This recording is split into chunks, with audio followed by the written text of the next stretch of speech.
Беше тоа на 27 ноември 1895 година, кога шведскиот фабрикант Алфред Нобел, пронаоѓачот на динамитот, во Париз напише своерачен тестамент со кој каматите од големиот имот ги остава за развој на науката, литературата и на борците за мир.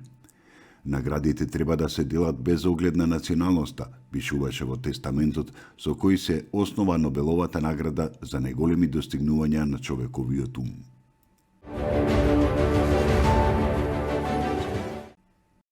Беше тоа на 27 ноември 1897 година, кога во обвиничката афера во затворите во Скопје затворени беа 528 лица, од кои 208 измачувани, многу девојки и жени обесчестени и убиени, 10 приврзаници на ВМРО убиени.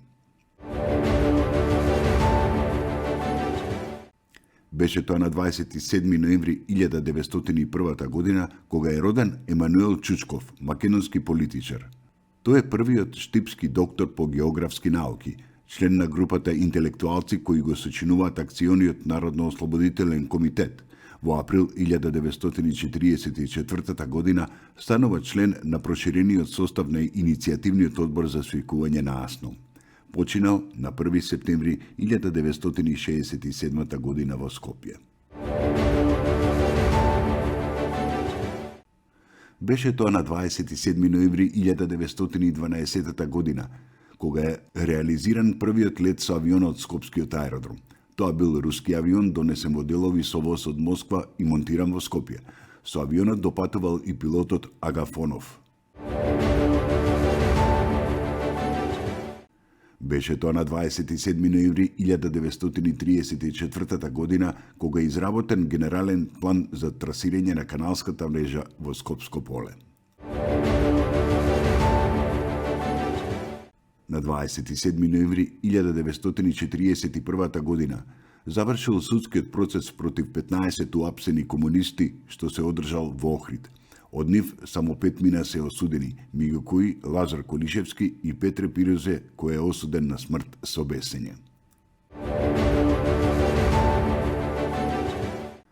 Беше тоа на 27 ноември 1946 година, кога Солунскиот партиски весник Лаки Фони објави список на околу 100 лица од Леринско и Воденско, претежно македонци, кои беа интернирани на Егејските острви. Беше тоа на 27 ноември 1960 година, кога е роден Владо Јаневски, македонски поп пејач и композитор.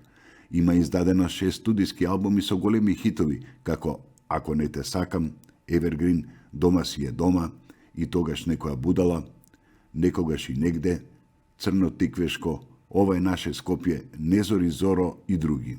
Учествувал на многу домашни и странски фестивали и е првиот официјален представник на Република Македонија на изборот за песна на Евровизија со песната Незори зоро во Бирмингем 1998 година. Беше тоа на 27 ноември 1961 година, кога е роден Авдија Пепич, македонски економист и политичар. Од 1991 до 1994 година бил генерален секретар на Бошњачката странка на Демократската акција на Македонија, а од 1994 до 1996 година и нејзин председател. Од 2006 до 2008 година бил директор на Агенцијата за поддршка на предприемништвото, а од 2008 година пратеник во Собранието на Македонија. Беше тоа на 27 ноември 1993 година, кога во Крањ, Словенија, во основното училиште Франце Прешерн, почна наставата на македонски јазик за македонските деца од предучилишна до средношколска возраст, државјани на Република Словенија. Беше тоа на 27 ноември 1995 година, кога во Женева на Генералното собрание на Меѓународната федерација на Црвениот крст и Црвената полумесечина, Црвениот крст на Македонија е примен за рамноправен член на оваа асоцијација. Беше тоа на 27 ноември 1996 година, кога во Скопје умре Димко Кепески, еден од основачите на клиниката за ортопедски болести во Скопје, роден е во Прилеп на 14 септември 1918 година. На 27 ноември 1997 година во Брисел со одобрение на Министерскиот совет на Унијата беше одобрена спогодбата за соработка и транспорт меѓу Европската Унија и Република Македонија.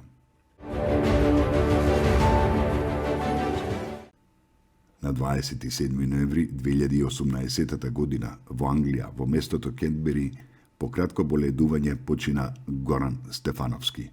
Горан Стефановски е роден во Битола на 27 април 1952 година и е еден од најплодните драмски писатели од современата македонска книжевност. Работел во драмската редакција на телевизија Скопје, а потоа како асистент на Скопскиот филолошки факултет. Од 1986 година бил професор по драматургија на Факултетот за драмска уметност во Скопје. Со појавата на Стефановски, современата македонска драма доживува голем успех, особено со неговите драми Јане Задрогас, Диво месо, Лет во место, Хај-фај, Дупло дно, Тетовирани души, Демонот од Дебармало. Автор е на телевизиските драми Клинч, со слушувањето на Железничарот и на ТВ сериите Тумба Тумба Дивина, Бушавата азбука. Добитник е на наградите Столе Попов 11. октомври, Стеријината награда, Војдан Чернодрински, како и многу други.